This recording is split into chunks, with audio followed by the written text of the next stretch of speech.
The 10 heavens in the Book of Enoch. The Book of Enoch describes 10 different levels of heaven.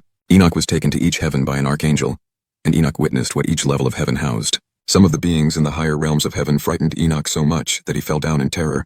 First heaven. Enoch explains, "And they took me up onto their wings, carried me up to the first heaven, and placed me on the clouds. Behold, they were moving, and there I perceived the air higher up, and higher still. I saw the ether. They placed me on the first heaven, and showed me a vast ocean much bigger than the earthly ocean." Enoch goes on to explain seeing a mysterious group of figures known as the elders and 200 angels, who govern the stars. Second heaven. The second heaven is eerily similar to hell, but it is for fallen angels known as the Watchers. Enoch describes seeing a darkness greater than any earthly darkness, and prisoners in the second heaven awaiting judgment. Third heaven. The third heaven is a paradise for the righteous. The righteous will inherit this heaven for their good deeds. However, there is also another side of this heaven very similar to hell. Enoch explains, "And those men took me from there, and brought me up to the third heaven, and set me down. Then I looked downward and saw paradise. That place is inconceivably pleasant. I saw the trees in full flower, and their fruits were ripe, giving off a pleasant fragrance, with every food yielding profusely. In the midst of them was the tree of life, more beautiful than any other created thing." Enoch continues describing the rivers of honey, milk, oil, and wine, which divide into parts and flow around the earth, blessing the land. He is told by the angels that this place is prepared for the righteous, those who suffer, help others, and walk righteously before the Lord.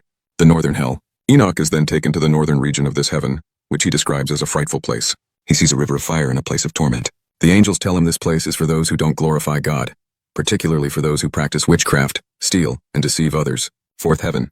The fourth heaven is where the solar and lunar tracks are. Enoch describes seeing the sun's rays, which are 7 times greater than the moon, and the sun's movements that go by with remarkable speed. He also sees 4 great stars, each with 1,000 stars under it, accompanying the sun. Fifth heaven. The fifth heaven is where the Watchers, also known as the Grigori, reside. These angels, who had children with human women and created the Nephilim, are described as human-like but giant in comparison. Sixth heaven.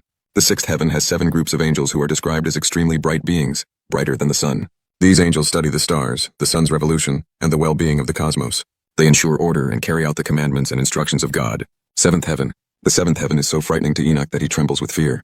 He sees fiery armies of archangels, cherubim, seraphim, dominions, and many-eyed thrones. The sight of God's most powerful angels fills Enoch with terror. Eighth and ninth heavens. The eighth heaven is called Mth, the changer of seasons, and is associated with the 12 zodiacs. The ninth heaven is called Kavim, where the heavenly houses of the 12 zodiacs reside. 10th heaven. The 10th and final heaven is where God himself resides. Enoch describes God's face as resembling iron made in burning hot fire. His face emits sparks and is supremely awesome and frightening. The armies of cherubim and seraphim sing praises to God in this heaven.